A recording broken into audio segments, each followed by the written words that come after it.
You are now tuned in to I'ma Stay Grinding by Posey the Plug. Yeah. I'ma stay grinding.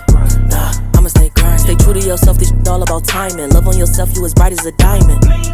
I'ma stay grinding. I'ma stay grinding. Put in that work like you turning assignments. Gotta stay focused to stay in alignment. I'ma stay grinding. I'ma stay grinding.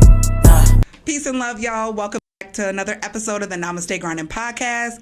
Y'all know how this works. Divine timing puts people right here in this seat so that we're able to just put their stories out here. And you know, this platform is just definitely made to let people know that we're not alone in this struggle, to find peace in the hustle and balance in the grind. Y'all know why we here. And today, we're very blessed to have Mr. Yo GRILLZ in the studio. Appreciate you. Yes, indeed. Yeah. I introduced you, but please feel free to tell the people what you do. You know what I'm saying, professionally. I don't want to take that away from you. No, I definitely appreciate you having me here, though. My name, the name they go by with the grills is Mr. GRILLZ, though. The owner and operator of Yo GRILLZ Minnesota. We got 2 locations, one in Minnesota and one in Columbus, Ohio. Ohio, where my brother JD the Jeweler, he run that location. Okay. And we make custom grills, though. Custom grills. Jewelry pieces, you know what I'm saying, everything like that, though. You want to look the best, you got to come to the best, though. Period. And you heard it on the I'ma Stay Grinding podcast. Yeah. And most definitely, that's, you know what I'm saying, how we met. You know what I'm saying? You got my grill together. That's gonna look crazy, I promise you. Man, but it really does. Like I was just saying, I get compliments everywhere. I love it. Well, y'all know most definitely why we are here. Like we were saying before, a lot of people, when they're in their hustle and their grind and they see people in front of the camera, we always think that it's easy. We always think that things were given to them. I mean, it's a show in a way, you know? Yeah. But this is a platform where we get the real behind it. What it was like. When were you able to find peace in your hustle and balance in your grind, you know? Yeah. So I know. So honestly, with me, I just go back some years, though. You know what I'm saying? Like when I was 15, 16 years old, though. Mm-hmm. So, one of my uncles got a sister. He ain't my real uncle, but he basically raised me, though, right? Mm-hmm. One of the people who helped me become who I am today. Mm-hmm. Had a sister back in Michigan. She had she used to do hair. So she paid me to come clean her building once a month. Mm-hmm. Yeah, once a month, though. No, excuse me, once a week. Mm-hmm. So she paid me like $100 every week, though, just for that one day or whatever, though. So what I was doing was I would pay somebody else like $25 to do it, though. Mm-hmm. And I'm making $75. So it all started from there.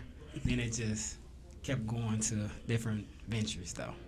I love that. So you had that hustler mentality at a young age. Yeah. Coming from Michigan, you got to, you know, I just like the money, though. You know what I'm saying? Mm-hmm. So as long as I did it legitly, that's what I always like to do. I ain't never really cared about basketball, football, no stuff like that. I just like, money was my passion from I was like 6 years old. Mm-hmm. Yeah. So just always had it in you. Yeah. And then then did you start your own custodial business from that? No, I was only like 15. So after I graduated, I got up out of there. Then, so my first real business was music. This was back, you know, when CDs was out, though. I used to manage a group, though. We used to go print out CDs at this little distribution out here, though. We was paying like $1.06 a CD, so we was printing out 1,000, 2,000 at a time, though. And we was selling them for 10. So back in them days, we was making like $8.96, 94 cents each CD, and we wasn't selling nothing under $10, though. You know what I'm saying? Mm-hmm. So you know that was my first real business. It taught me a lot of stuff, though.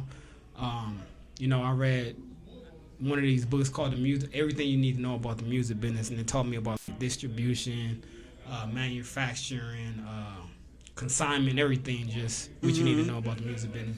But, you know, as I got older, I just like, man, this ain't really for me, so I just kind of outgrew it, especially when the music industry was changing, and you couldn't control the money that you was making. Now everything all digital, so anything where I can't control the money or I don't see where the money coming in, and everybody say, yeah, this is what you get. I don't really like those type of businesses, though. So I went from that, and then I kind of it was a learning lesson, though. I had switched to, I had a food concession business, though. I had put like $80,000 up into that joint. Now this is the where shit get crazy. Okay. Like my son, he was like 18 months. and we had lost bad on that joint though. We weren't even able to stay open for like a year. But we was in like some state fairs, but we weren't able to finish that whole summer out though before we went like completely just lost everything, all right? So the grind to bounce back, it took me like 4 or 5 years to really get back from that situation though, you know what I'm saying? I had to like work odds and ends jobs because you know you got kids and all this type of stuff. You still gotta be responsible, man. So I had to really figure out and dig deep to bounce back though. And I had a lot of credit card debt at that time too with that too though, man. So the grind with that was you really went on for 3-4 years. And I understand what everybody go through though, you know what I'm saying, as far as like the mental aspect of it though. Because with the mental aspect of it though, you gotta stay motivated when you don't even believe in yourself no more though. You know what I'm saying? And when you're not getting no wins though. Now I really understand when people say they need wins. A win give you that motivation like, okay, I got something going right now. But if you steady taking L's every day, every month though, that shit get mentally draining though. You gotta be super mentally strong to like really keep going through that shit though. So it was like a partnership in the business? Yeah, but this the thing. Yeah, it was a partnership, but we had the same attributes though, and he ain't have enough money either too though. So I learned from that situation I really don't like too much partnerships unless we could bring equal and they bring something that I don't bring to the table though. Right. Yeah. That's really imperative, like knowing what your team can do for you. Yeah, definitely. Yeah, and like you said, like if it's too much likeness. Yeah. Like what's the benefit though? Yeah. So when you were like bouncing back and you're coming back from an $80,000 loss. Yeah. How long was it that you were taking L's during that season? I mean, because like... I mean, honestly, after that loss, I don't know if I need to take another loss. Right. No, I'm just messing with you. But with that one, that was a big loss. So that was the really only loss that I ain't gonna even say loss. It was the lesson though.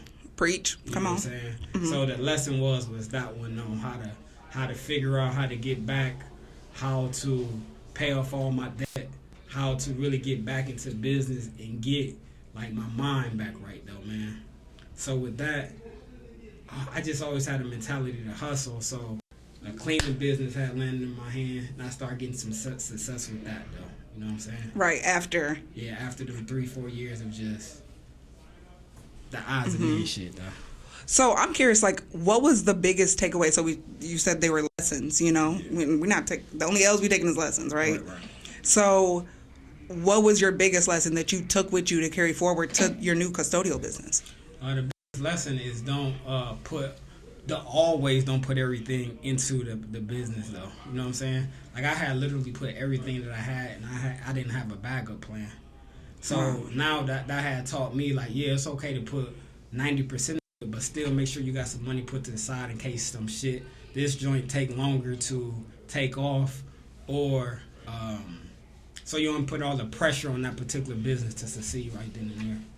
Right, and that's interesting to hear because you hear how so many people say like, when you're about to do something big, take risk, you know, and they encourage it. And it's like, there's that one saying that's saying we're too young to be tripping, but too old not to be watching our step. Yeah, definitely. You know, so it's like. So I would like, so a lot of these, for me anyway, I think a lot of these people be exaggerating on like stories, man, because a lot of people just talking about all the wins. People don't be talking about the losses though. And you're gonna order the lessons though. You know what I'm saying? Right. And you're gonna learn more from that than an actual win anyway though. Yeah. You know what I'm saying? And we were talking about that before the cameras came on, about how like in front of the camera, like people glorify that. Yeah. People like it, share it. You know, that's what they want. Yeah. They idolize it. Yeah. And it's like, do you want it that bad? Do you want it bad enough that you would take an $80,000 loss for, you know, to move forward? Yeah. And then grind through it? They gonna say no. Right. You know? Yeah. But yeah, so then the custodial business, so you're entering into that, and now you're entering into it with a new mindset. Now you know about partnership. Now you know about what you want to do as far as investing and how you would move different. Yeah. So how did that work for you? I really didn't like that business because it was too much late night stuff though. So you working like how people work third shift. You working from 11 to 7 because you're going in after a business closed down. You know what I'm saying? So you can't come there at 7 a.m. I just didn't like the whole format of the cleaning business though. But I did it for about 8 months, 9 months though. Then I sold it off to somebody else. Amen. That's a win right there. Yeah. Yeah. To build a business up and then sell it. Yeah. Okay. So, but in that process, I already knew, like, I had started, like, in the middle of all this stuff, I had started, like, a transportation business before transportation was popular. This was back in, like, 13, 14. Got you. Like, what kind? So I had first started off with a courier business.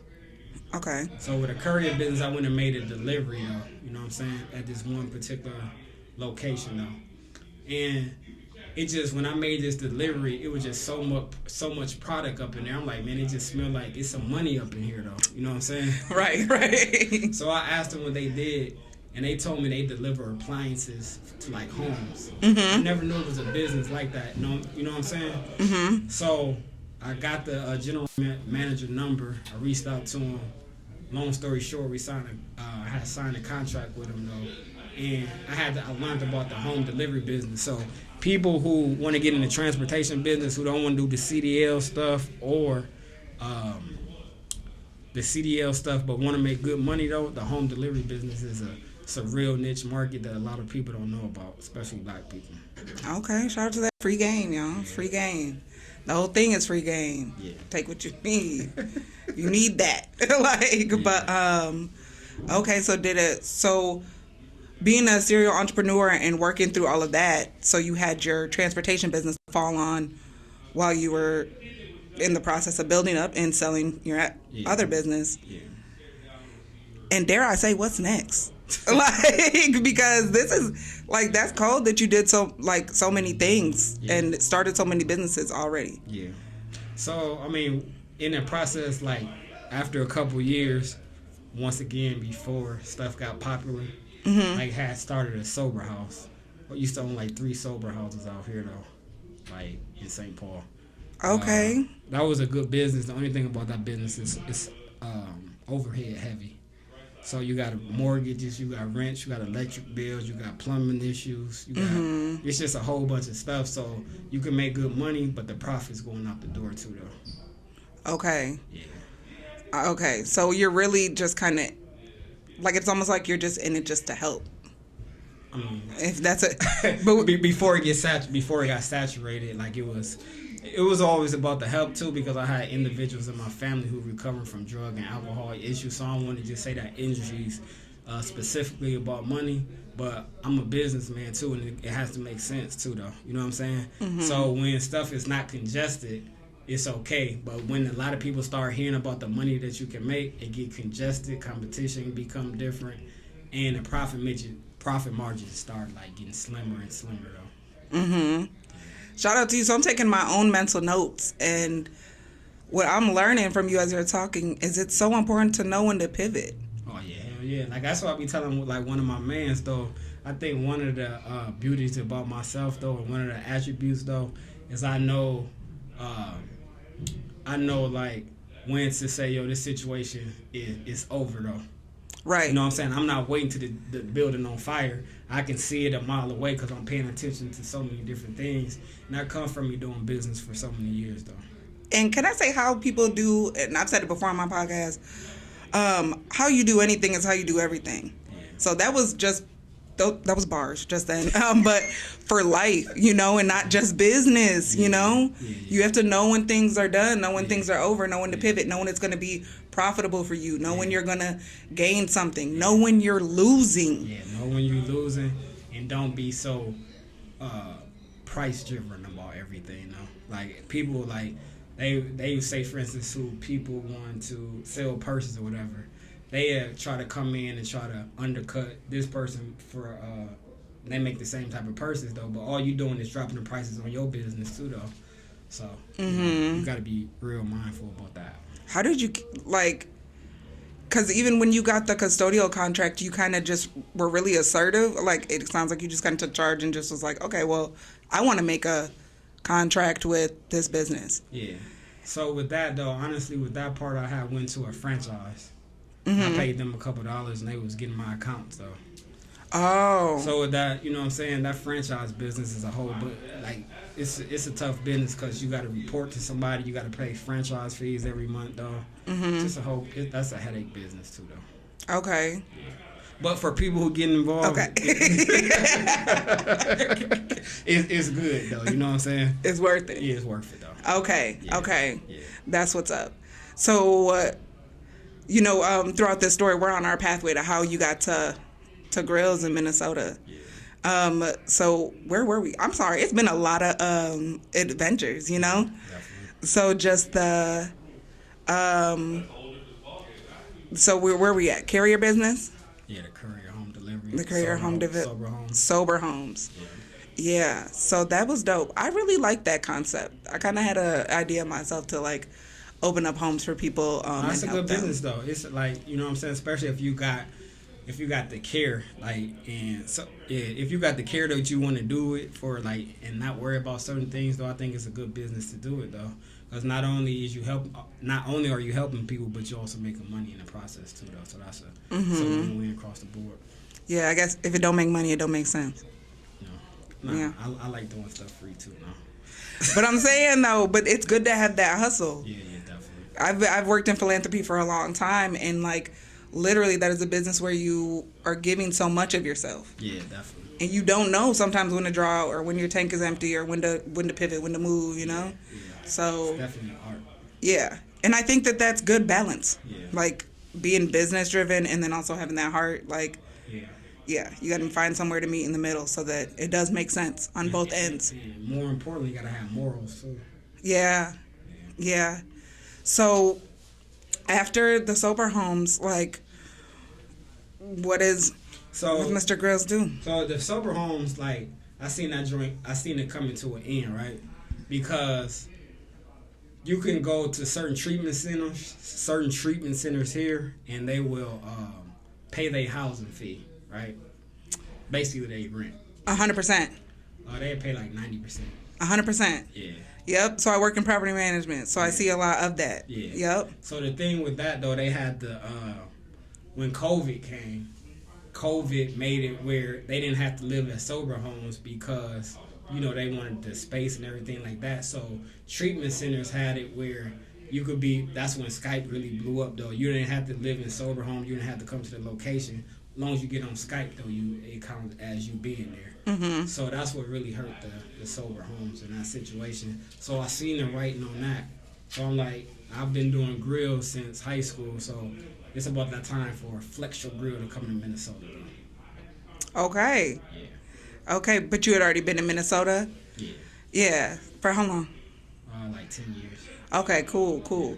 So when that took off, how was that like? Because you talk about the market being very saturated, right? Yeah. Was anybody doing grills at that time? It might have been a couple of people. I'm not really sure. Right. But I just know, with my experience in business, it helped me though.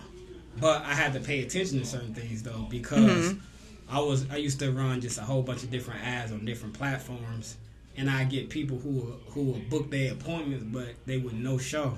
Mm-hmm. I'm looking at my data like, damn, how is all these people scheduling, but they don't come in? Mm-hmm. I got to thinking, in Minnesota where we at, we know Minneapolis don't go to St. Paul. St. Paul don't go to Minneapolis for the most part. Though, yeah. You know what I'm saying? Mm-hmm. So my office in St. Paul. So I'm like, mostly all my people who not showing is in Minneapolis. So you know what I had to start doing? Pull-ups. Pull up on them. Yeah, you know what I'm saying? That's where Mr. Pull-Up came from, though. You know what I'm saying? And I ain't think it was nothing special, though. But I was over north one day. It was like on one of these Memorial Days. And that one of them videos took off, though. And everybody started loving that stuff, though. You know what I'm saying? Mm-hmm. So I started marketing, like, pull-ups. And really, pull-ups and great customer service really got Flex Your Grill to where we at right now. Amen. You know what I'm saying? So we had to think outside the box. Mm-hmm. I love some good customer service. I really love it. Like, cause it'll make or break a whole business. Like just the way you treat people, the way you interact with people, and really if you're leaving them better than how you found them. Definitely. Like even a better attitude can totally change someone's whole day. Like, oh, okay. Yeah. You know, stuff's not that bad. What I like about your story is I can't really ask you, like, when did you feel like giving up? It sounds like you just had that spirit, that fight, like that. Okay. that 80,000. It was a tough pill to swallow. But I try to go back to that time that I want to give up. Nah, but I was just trying to figure out how I'm gonna bounce back though. Yeah. You know what I'm saying? Yeah. So I always knew I wanted to be an entrepreneur or do business ever since I was a kid, like 6 years old. I knew I never wanted to really play basketball, football, none of that type stuff. Just on the aspect, it just really wasn't me though. You know what I'm saying? So I was the individual when I'm 6 years old, reaching in the couches, getting all the change about the couches and everything like that. And when I was like 6, 7 years old, my grandmother asked me for like, yo, you got some money? I'm like, nah. So I'm thinking she finna ask me for something. So she said, you ain't got no money? I'm like, nah. She said, boy, stop lying. But I'm gonna tell you this. Make sure you always got access to some money though. So that little stuff that I learned when I was 6 or 7 years old, it made me like really who I am to today. You know what I'm saying? Like, don't never get comfortable. Keep always trying to spend your money on your money. Keep just some good products and services on you though, and just treat people right though. Yeah. Speaking on that, spend your money on. How do you say it? Spend your money on your money. Yeah. Yeah, let's dive into that. I think I need that, Jim. Like, to be honest. So I just say for me though, right? So I'm with spending money on your money mean is like, if you gonna buy a watch, make sure it's a watch that is gonna hold its value. If you gonna start a business or something like that, spend, instead of buying a Louis Vuitton joint, go buy something. Go spend $3,000 on ads where you can make $10,000-$15,000 off of the business though. You know what I'm saying? If you're gonna buy a necklace or something like that, make sure it's covered properly in case something happens where you're gonna be able to get your money back from the situation though. If you got $5,000, don't go spend it on clothes. Go start another business with that where you can make more money off of your money though. Period. So, and that I needed that because, like, as someone who, I'm not a serial entrepreneur. Like, I'm just starting, like, my first business. Definitely. And then it gets so confusing. You're like, what do I spend my money on? Yeah. How do I allocate this money, like, that's new to me? Because it's new. Like, I've always been hustling and grinding and just trying to keep up. You know what I'm saying? So then finally having an opportunity to run a business, it was like, what, you know, how can I make this work for me? How can I make my money work for me? I mean, down to the write-offs, like, to watch how am I spend my money? Am I spending it on my business? Like, what do I spend? Yeah. How can I write it off to make sure that I get it back? Yeah. like, because I need it to, like, literally work for me. And sometimes it's hard to pinpoint and, like, find out how it's going to do that. So I just think, man, it's going to be trial and error, though. You know what I'm saying? Like, I was talking to one of my people a couple days ago, right? I was like, the problem, because he wanted to start a tech company or whatever, though. I was like, the problem that you're going to have, bro, is you addicted to your checks, though. So you ain't going to be able to go full-fledged into it because you used to getting X amount of dollars every week, every 2 weeks, every month, however often you get paid, though. You know what I'm saying? So it's going to come to a point where you're going to be like, man, if you really want to do this, you're going to decide which side of the ball you want to be on. You want to be on this side or on this side, though. Not saying that you can't get on this side by doing this, though, but it's going to have to come to a side where you're going to choose, like, I'm going 100% over here or I'm going 100% over here, though. Like, pretty much to work for someone or to work for myself? Yeah. But, you know, I wouldn't tell nobody to jump out the window like that, though. Right, okay. It's got to be strategic, and you got to make sure you got enough money put to the side where you ain't stressed about rent, mortgages, car payments, insurance, food, none of stuff like that, and that your business has momentum going already, too, though. You know what I'm saying? So now all you need to do is take it to a whole nother level when you can allocate 100% of the time. Right. And what I'm noticing, too, is that 100% of the time means just that. Yeah. 100% of the time. So, like, I have my network of the people that I be around, everyone has their own business. So everyone has been used to their grind, that being up late at night thinking about what you're going to do to what your next steps are going to be, right? Yeah. So it's like that is 100% time. Like there's no downtime. I feel like what I'm learning is when I'm running my own business. Yeah. There's no such thing. Yeah, you got to keep it. I think one of the things too, we got to keep reinvesting ourselves and recreating ourselves though. Cause you starting out with a podcast too though, right? But I think what I see, like with some people, they get so used to just doing one thing. Like I think that's the problem with a lot of artists. They get comfortable being an artist and they don't want to pivot away from it, even though they know there's no money in it though. Right. So, but they're comfortable doing that.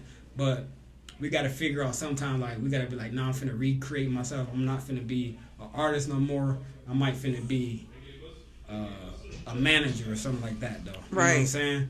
Something like that, though, or owning the studio or something like that where you just recreate yourself, though. You know what I'm saying? If you look at a lot of the greats in our community, they recreate themselves like every 3 to 5 years, though. Yeah, do something different. Yeah, that's a thing, too. Namaste Garden had originally turned clothing brand. It was originally a clothing brand. And then it pivoted on its own, so I didn't do it. I didn't know when to leave. It just kind of happened. Yeah. So I think, like, as time goes on, as a business owner, like, I'll be able to catch on to, like, those moments when it's like, oh, I should do this now. Yeah. And have fun and just do shit, though. You know what I'm saying? You can't be... loss is going to be a part of the equation, though. You know what I'm saying? So... ain't nobody perfect out here. You're going to win and you lose, but the motto is as long as we win more than we lose. Okay, because period. Yeah. I'm definitely taking that with me. Because really, I'd just be afraid of a loss. And I don't... sometimes it's like when it is all you have and that's all that you have to invest in, your dream, your passion, you know? It feels like, how do I move strategic and still risk it for the biscuit at the same time, you know? So... yeah, okay. I love this. I love having people in this chair and just learning from myself. It's gonna be hard to come after me though. Not saying that. I'm messing. Nah, I mean, stand on that though. If you gonna say that, like, stand on that. I'm taking notes. No, for real. Nah, it's definitely hard to come behind me. I think though, because it's just the expertise. Now, yeah, it's a long story though. Yeah, I mean. Pop your shit. Like, you can pop your shit. That is okay. I'm gonna keep it 100 though, right? Yeah. So it's like the Mayweather type of dudes, you know, with the bronze and all them type of dudes, right? And then it's people like me, and people like in my joint, and then it's a whole bunch of people less than me, or I ain't gonna say less than me, but haven't reached my accomplishments though. Right. You know what I'm saying? And it's hard to get to this point, so you can imagine how hard it is to get to this point though. It's a fight though, man. And we just got to keep growing, keep fighting every day. Yeah, and I just want to say something about that is that it is important, I feel like, for people to really I don't want to say brag or boast, but no, I'm going to say it like that. It's important for people to brag or boast and to be able to talk about your accomplishments. And maybe you're not always bragging, but just talking about your accomplishments sometimes sounds like bragging to other people, you know? And, like, I've heard Erykah Badu, I think she said there's... followers, leaders, and then there's observers. You know, people who've been in there for a long time. They know what the game is, so now they're just watching to see how this stuff plays out. Yeah. You know, and then the part where you're the leader, you know, and then there's a bunch of followers, like, and where you're in a state of being a serial entrepreneur, there are a lot of followers because you're curating their desires sometimes in a way, or the things that they don't know, like.